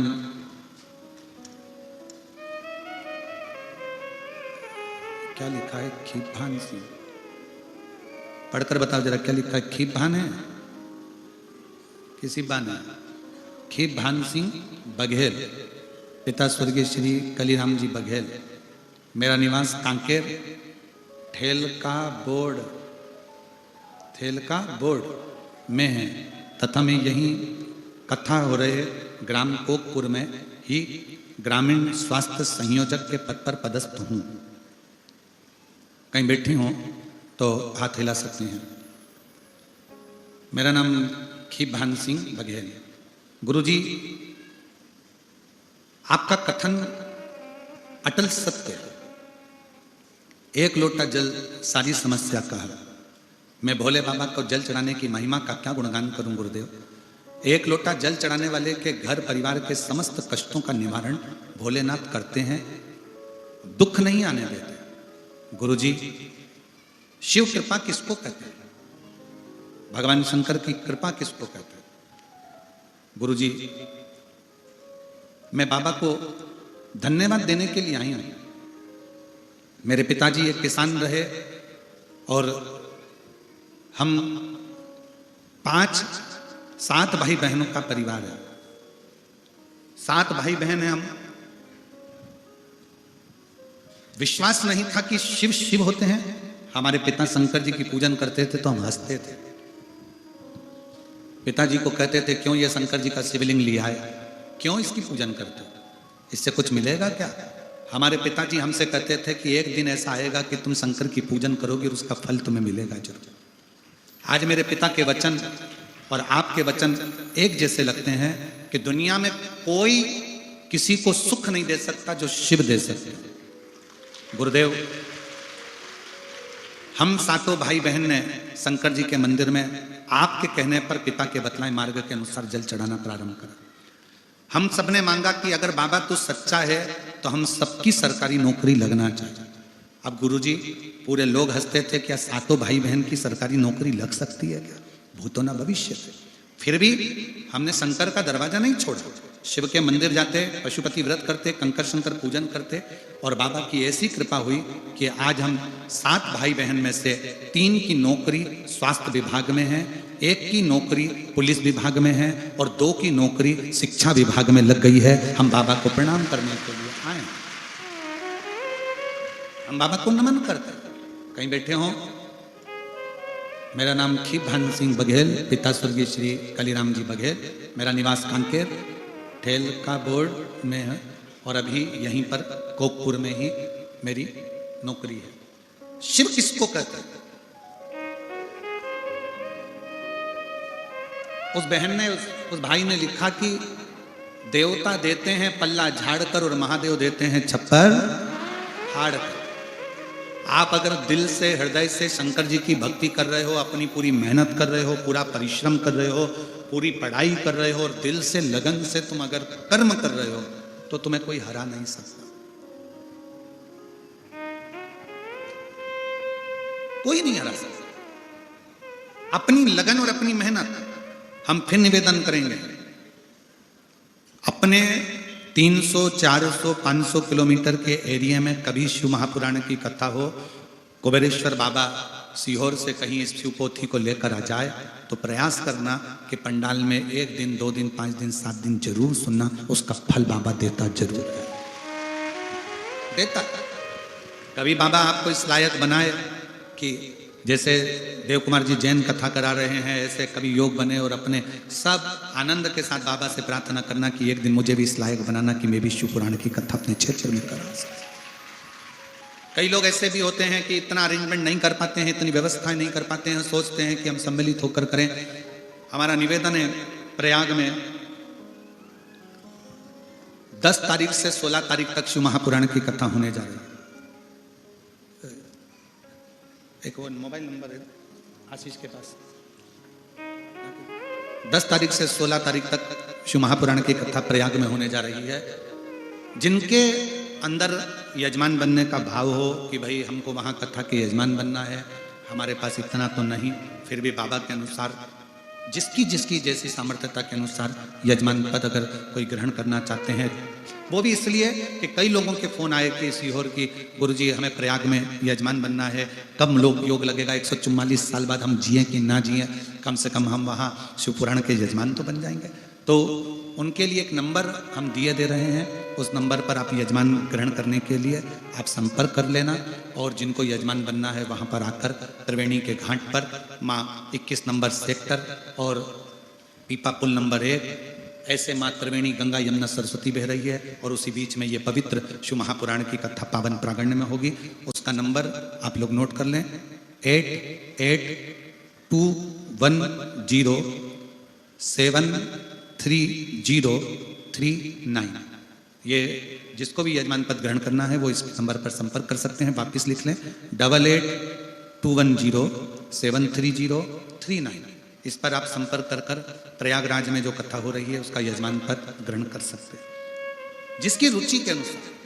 कभी बाबा से प्रार्थना करो, जैसे इस बहन ने लिखा कि हम 7 बहन भाई हैं, पर हमने भी बाबा से शर्त रखी, क्या सबको नौकरी सरकारी मिल सकती है? क्या सबको सरकारी नौकरी प्राप्त हो सकती है? मेरा निवेदन है, आपकी लगन, आपकी मेहनत। एक पत्र और है, देखिए,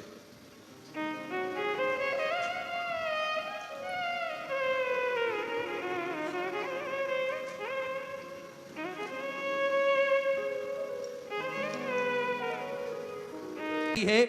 साथ में सेवा का भाव, सेवा का क्रम भी इस धरा पर नियमित रूप से सुचारू रूप से चालू होता है, चलता है, जिसमें पूज्य गुरुदेव द्वारा स्वयं तो सेवा की जाती है, साथ में हम सभी को भी इस सेवा के क्रम में जोड़ने का अथक प्रयास पूज्य गुरुदेव ने करा है। आप सभी को ज्ञात है, भोजन भंडारा जो कि नियमित रूप से सुचारू रूप से प्रतिदिन चलता है, विश्व की सबसे बड़ी और भव्य भोजनशालाओं में से एक कुबेर भंडारी की भोजनशाला जो नियमित रूप से सुचारू रूप से चलती है, जिसमें प्रतिदिन लाखों, सैकड़ों, हजारों भक्त भोजन भंडारे का आनंद लेकर अपने जीवन को कृतार्थ करते हैं, आनंद करते हैं। आप सभी को ज्ञात है, मात्र 21,000 रुपए की स्वराशि आपको देना है और जीवन पर्यंत तक आप इसकी सदस्यता ग्रहण करेंगे। साल में एक दिन आपके नाम से भी भोजन भंडारा कराया जाएगा और यही क्रम प्रतिदिन सुचारू रूप से बदल के चलता है, जिसमें सभी भक्त भोजन भंडारे का आनंद लेकर अपने जीवन को कृतार्थ करते हैं, आनंद करते हैं। साथ में स्वास्थ्य संबंधी सेवाओं में पूज्य गुरुदेव द्वारा सुंदर प्राथमिक उपचार केंद्र नियमित रूप से प्रतिदिन सुचारू रूप से चलता है, जिसमें दवाई गोली भी निःशुल्क रूप से वितरण की जाती है और समय समय अनुसार निःशुल्क रूप से स्वास्थ्य शिविर लगाए जाते हैं, ताकि के भक्त अपने स्वास्थ्य संबंधी जानकारी बड़े ही आराम से प्राप्त कर सके। साथ में आप सभी को ज्ञात है, 2 एम्बुलेंस भक्तों की सुविधा के लिए 24 घंटे उपलब्ध रहती है और आप सभी को ज्ञात है, सर्व सुविधा युक्त हॉस्पिटल का निर्माण कार्य भी पूज्य गुरुदेव के आदेश अनुसार प्रारंभ हो चुका है। देखिए, सारी सुविधाएं इस हॉस्पिटल के अंतर्गत रहेगी, ताकि के भक्तों को किसी भी प्रकार की कोई दिक्कत परेशानी ना हो। साथ में जो 251 कमरों की भव्य विशाल धर्मशाला बनने जा रही थी, उसका निर्माण कार्य बढ़ाते हुए पूज्य गुरुदेव के आदेश अनुसार 100 कमरों का और इजाफा करते हुए 351 कमरों की यह भव्य विशाल धर्मशाला बनेगी, जिसके अंतर्गत पूज्य गुरुदेव ने सभी को बताया है कि निःशुल्क रूप से कन्या विवाह करे जाएंगे। इस धर्मशाला में रुकने की, भोजन की व्यवस्था सब श्री विठलेश्वर सेवा समिति द्वारा निःशुल्क रूप से की जाएगी। साथ में भोजन भंडारा जो चलता है वह सब निःशुल्क रूप से किया जाएगा, जिसमें कन्यादान भी पूज्य गुरुदेव द्वारा अपने हाथों से निःशुल्क रूप से किया जाएगा। कन्यादान पूज्य गुरुदेव के सानिध्य में होगा और यह क्रम प्रतिदिन के हिसाब से पूज्य गुरुदेव ने जमाया है कि कभी भी आपकी शादी जमे, आप कभी भी आए और शादी कर कर अपने जीवन को कृतार्थ करें। कुबेर भंडारी के चरणों में ऐसा भाव पूज्य गुरुदेव ने रखा है। साथ में गौ माता की सेवा जो कि प्रतिदिन सुचारू रूप से चलती है, एक और भव्य गौशाला का निर्माण कार्य और प्रारंभ हो चुका है। साथ में आप सभी को ज्ञात है कि ये सारे सेवा के क्रम चलते हैं पूज्य गुरुदेव के सानिध्य में सुचारू रूप से। आप भी इन सेवा के क्रम में सहयोग प्रदान कर सकते हैं, कंधे से कंधा मिलाकर चल सकते हैं, कदम से कदम मिलाकर चल सकते हैं और अपना सहयोग प्रदान कर सकते हैं। तो जिन दानदाताओं को, जिन भामाशाहों को मंदिर, गौशाला, वृद्धाश्रम, अन्य क्षेत्र में अपनी सहयोग राशि प्रदान करना है, वे टीवी स्क्रीन पर श्री विठलेश्वर सेवा समिति को 2 अकाउंट नंबर एक्सिस बैंक का और सेंट्रल बैंक ऑफ इंडिया का चल रहा है, दोनों में से किसी भी अकाउंट में अपनी सहयोग राशि जमा कर अपना नाम व्हाट्सएप पर भेज सकते हैं। देखिए, एक विशेष सूचना आप सभी भक्तों के लिए रहेगी। QR कोड जब आप स्कैन करें तो उसमें श्री विठलेश्वर सेवा समिति सीहोर आना चाहिए। इसके बाद ही आप अपनी सहयोग राशि समर्पित करें, क्योंकि जो स्कैनर श्री विठलेश्वर सेवा समिति के हैं उस पर कोई व्यक्ति विशेष का नाम नहीं आता, केवल और केवल श्री विठलेश्वर सेवा समिति सीहोर उस स्कैनर पर नाम आता है। तो इस बात से आप सतर्क हो जाएं। अगर आप कभी भी स्कैनर से स्कैन करते हैं तो श्री विठलेश्वर सेवा समिति सीहोर आना अति आवश्यक है। इसके बाद ही आप अपनी सहयोग राशि समर्पित करें, अन्यथा आप अपना दान ना दें। आपके साथ में किसी भी प्रकार की 420 ना हो, इसलिए आपको बार बार मंच से सूचित किया जाता है। सुंदर इसी क्रम में जिन दानदाताओं ने, जिन भामाशाहों ने अपनी सहयोग राशि मंदिर, गौशाला, वृद्धाश्रम, अन्य क्षेत्र में प्रदान करी, उन सभी पवनसारी, पुण्यसारी दानदाताओं के नाम सुनीता केतन जी तिवारी, महाराष्ट्र से सुधा 11,000 रुपए की सहयोग राशि आपने गौ माता के चारे हेतु समर्पित की। बहुत बहुत बधाई। सुधा विचार आपके सदस्यों से आपने समर्पित की। दिलीप सिंह जी तोमर, रतलाम मध्य प्रदेश से 511 रुपए की सहयोग राशि आपने समर्पित की। सीमा देवी जी फिरोजाबाद से सुधा 1,000 रुपए, नक्श जी यादव की तरफ से सुधा 500 रुपए, नीलम जी यादव गाजीपुर उत्तर प्रदेश से 500 रुपए, संजय जी मालवी की तरफ से इंदौर मध्य प्रदेश से 511 रुपए, में जी पटनेरे की तरफ से हरदा मध्य प्रदेश से सुधा 511 रुपए की सहयोग राशि आपने समर्पित की। विमला जी शर्मा की तरफ से दिल्ली से सुधा 1100 रुपए, सरोज जी मालवी भोपाल मध्य प्रदेश से सुधा 500 रुपए, मीनाक्षी सिंह जी की तरफ से जयपुर राजस्थान से सुधा 511 रुपए की सहयोग राशि आपने समर्पित की। कुसुम नारायण प्रसाद जी मिश्रा की तरफ से सुधा 1100 रुपए, प्रकाश जी पाल की तरफ से 1151 रुपए, मीना जी गुप्ता कोलकाता वेस्ट बंगाल से सुधा 1100 रुपए, मधु जी पाठक अहमदाबाद गुजरात से सुधा 500 रुपए, अलका जी की तरफ से नीरज अलका जी सक्सेना की तरफ से भोपाल मध्य प्रदेश से 500 रुपए, भगवत सिंह जी राठौर की तरफ से उज्जैन मध्य प्रदेश से 1100 रुपए, रघुवीर सिंह जी बरकाड़े की तरफ से जबलपुर मध्य प्रदेश से 500 रुपए, मीना रमेश जी की तरफ से दतिया मध्य प्रदेश से 500 रुपए, राम कुमार जी राय की तरफ से चंडीगढ़ पंजाब से 500 रुपए, पूनम सिंह जी परियार की तरफ से विदिशा मध्य प्रदेश से 1100 रुपए, शोभा महेंद्र जी निगम की तरफ से 2100 रुपए की सहयोग राशि आपने समर्पित की। निर्मला जायसवाल की तरफ से फूलपुर प्रयागराज उत्तर प्रदेश से 2001 रुपए की सहयोग राशि आपने समर्पित की। प्रदीप कुमार जी कपट की तरफ से छत्तीसगढ़ से सुधा 500 रुपए, सुरेश जी ढोरे की तरफ से महाराष्ट्र से सुधा 500 रुपए, विश्वदीप सिंह जी ठाकुर की तरफ से सागर मध्य प्रदेश से सुधा 1100 रुपए, अलका श्याम जी तिवारी की तरफ से छत्तीसगढ़ से सुधा 500 रुपए, सीमा कपूर जी की तरफ से पंजाब से सुधा 500 रुपए, लाल सिंह जी की तरफ से सुधा 511 रुपए, रेणु जी की तरफ से दिल्ली से सुधा 500 रुपए, श्री राम बाबू जी की तरफ से राजस्थान से 511 रुपए, नित्या जगरवाल की तरफ से मेरठ उत्तर प्रदेश से 21 रुपए, श्यामलाल जी दिलवारे की तरफ से खंडवा मध्य प्रदेश से सुधा 500 रुपए, धर्मेंद्र जी वर्मा की तरफ से दिल्ली से सुधा 500 रुपए, मोतिम जी साहू की तरफ से छत्तीसगढ़ से सुधा 500 रुपए, विवेक कुमार जी की तरफ से दिल्ली से सुधा 500 रुपए, अलका जी रस्तोगी की तरफ से मेरठ उत्तर प्रदेश से 500 रुपए, रमेश चंद जी शर्मा की तरफ से राजस्थान से 500 रुपए, अनिता जी गर्ग की तरफ से हरियाणा सुधा 1100 रुपए, संतोष जी सोनी की तरफ से छत्तीसगढ़ से सुधा 500 रुपए, दिनेश जी साहू की तरफ से नागपुर महाराष्ट्र से 551 रुपए की सहयोग राशि आपने समर्पित की। बिरबाजी भारद्वाज की तरफ से हरियाणा सुधा 500 रुपए, सत्येंद्र जी माथुर की तरफ से सुधा 500 रुपए, गजेंद्र जी विश्वकर्मा की तरफ से सागर मध्य प्रदेश से 500 रुपए, नीलम जी गगर की तरफ से उत्तर प्रदेश से सुधा 500 रुपए की सहयोग राशि आपने समर्पित की। राजीव जी पंडित की तरफ से सुधा 500 रुपए की सहयोग राशि आपने बाबा कुबरेश्वर धाम में समर्पित की। बहुत बहुत बधाई। भोला राम जी यादव की तरफ से सुधा 500 रुपए की सहयोग राशि आपने समर्पित की। फूना राम जी मौर्य की तरफ से सुधा 500 रुपए की सहयोग राशि आपने समर्पित की। रोहित यादव की तरफ से सुधा 500 रुपए, रितिका जी यादव की तरफ से सुधा 500 रुपए, श्रीमती अंबावती जी कुंजाम की तरफ से, श्री सहदेव राम जी कुंजाम की तरफ से, व्यास कोकड़ा काकेर छत्तीसगढ़ से सुधा 1100 रुपए की सहयोग राशि आपने समर्पित की। प्रमोद जी शर्मा हरियाणा सुंदर अपने 500 रुपए की सहूलियत से की गोपी चंद जी देशमुख की तरफ से छिंदवाड़ा मध्य प्रदेश से 500 रुपए, सत्यनारायण जी विश्वकर्मा की तरफ से 500 रुपए, नीरा सिंह जी राघव की तरफ से शाजापुर पंजाब से 500 रुपए की सहूलियत के गर्जे, धर्मदास जी बाबा साहेब की तरफ से मराठी से 500 रुपए, अनंत राम जी माधव बगले की तरफ से नागपुर मराठी से 1100 रुपए, गौरव ओमकार जी राठौर की तरफ से 500 रुपए, गोवर्धन जी श्रीवास की तरफ से छत्तीसगढ़ से 1100 रुपए, राम बहादुर जी बाहर की तरफ से न्यू दिल्ली से 1000 रुपए, संगीता जी नागपंथी की तरफ से छिंदवाड़ा मध्य प्रदेश से 500 रुपए, विनोद कुमार जी डोलिया की तरफ से जयपुर राजस्थान से 21 रुपए, अनंत सिंह जी अंतर सिंह जी परमार की तरफ से रतलाम मध्य प्रदेश से 500 रुपए, नीतू जी गुप्ता की तरफ से हरिद्वार उत्तराखंड से 21,000 रुपए की सहूलियत देकर आजीवन मुजफ्फरनगर एक्सप्रेस ग्रहण करी। सुनील अक्षर में अपना नाम अंकित कराया, बहुत बहुत बधाई। 14 विचार आपके से आप की राम चाहे लाल गर्ग की तरफ से राजस्थान से 100 रुपए, राधा जी देवांगन की तरफ से छत्तीसगढ़ से 500 रुपए, अशोक जी झा की तरफ से कोलकाता बैठकल से 500 रुपए, कुंवर प्रताप सिंह जी की तरफ से प्रतापगढ़ उत्तर प्रदेश से 1100 रुपए की सहूलियत की, रूनी देवी जी की तरफ से झारखंड से 1000 रुपए, राजेंद्र जी जोशी की तरफ से गोला मराठी तो 500 रुपए, सिया जी दुलारिया की तरफ से उत्तर प्रदेश से 500 रुपए, पूनम यादव फरीदाबाद हरियाणा 1100 रुपए, रामपी अली बाई जी की तरफ से 500 रुपए, राकेश जी परमार इंदौर मध्य प्रदेश से 500 रुपए की सहूलियत से आपने सबर की, महेंद्र सिंह जी की तरफ से रतनपुर से 500 रुपए, पारुल जी अलवे की तरफ से 500 रुपए, महेश कुमार जी की तरफ से 500 रुपए, जगदीश जी नामदेव की तरफ से बड़वानी मध्य प्रदेश से 500, कमर में मनोज जी पवार की तरफ से छिंदवाड़ा मध्य प्रदेश से 500 रुपए, श्वेता जी नागा की तरफ से नर्मदापुरम मध्य प्रदेश से 500 रुपए, मीना जी शर्मा की तरफ से अजमेर राजस्थान से 500 रुपए, कृष्णा देवी जी अग्रवाल की तरफ से ग्वालियर मध्य प्रदेश से 500 रुपए की सहूलियत से आपने की, लखन जी कुमारिया की तरफ से धार मध्य प्रदेश से 551 रुपए की सहूलियत से आपने की। सभी दानदाताओं को मैं हृदय के आनंद गहराई से नमन करता हूं, दंडवत करता हूं, प्रणाम करता हूं। 16 सौ से आपने समझ की जो भक्त अपनी स्वग्रसी मंदिर, गौशाला, वृद्धाश्रम, अन्य क्षेत्र बाबा कुमरेश्वर धाम में समर्पित करना चाहते हैं, वे टीवी स्क्रीन पर श्री मिथिलेश सेवा समिति के 2 account number axis bank account, central bank of India का चल रहा है, दोनों में से किसी भी अकाउंट में अपनी स्वग्रसी जमा कर अपना नाम व्हाट्सएप पर भेज सकते हैं। आइए सीधे व्यासपीठ की शरण में चलते हैं। पूज्य गुरुदेव के सानिध्य में सुंदर हम सभी आज विराम दिवस की कथा श्रवण करेंगे। जय जय श्री राधे, हर हर महादेव, श्री शिवाय नमस्तुभ्यं।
सरस्वती माता की गणपति सरकार की कुबेरेश्वर महादेव की महाकालेश्वर भगवान की ओंकारेश्वर भगवान की दंतेश्वरी माता की कांकेश्वरी माता की संत सती देवी माता की चिंता संतान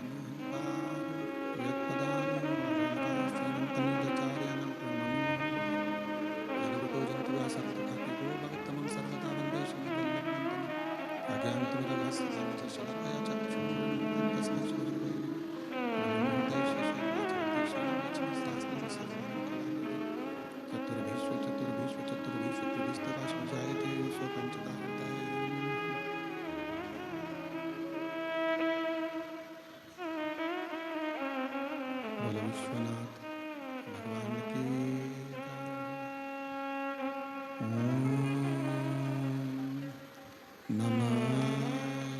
शिवाय ओम नमः शिवाय ओम नमः शिवाय ओम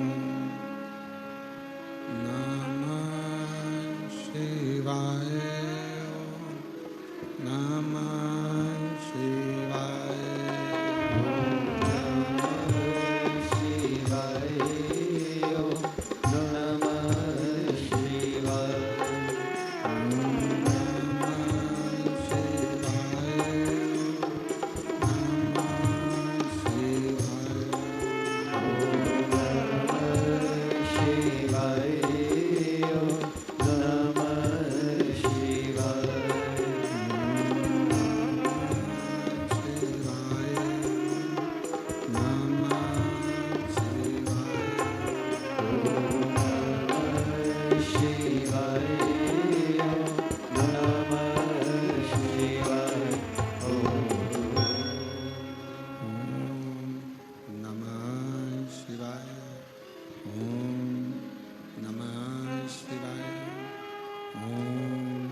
ओम नमः शिवाय विश्वनाथ भगवान की जय, महान कालेश्वर भगवान की जय, ओंकारेश्वर भगवान की जय, कुंवरेश्वर महादेव की जय। हर हर महादेव, हर हर महादेव, हर हर महादेव। हर काशी विश्वनाथ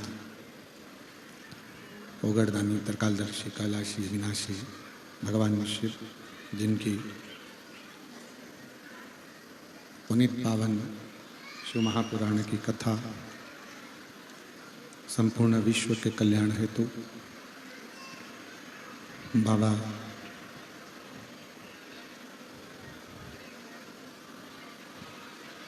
देवादिदेव महादेव की कृपा से, उनकी करुणा, उनकी उदारता से श्रवण करने का सौभाग्य छत्तीसगढ़ की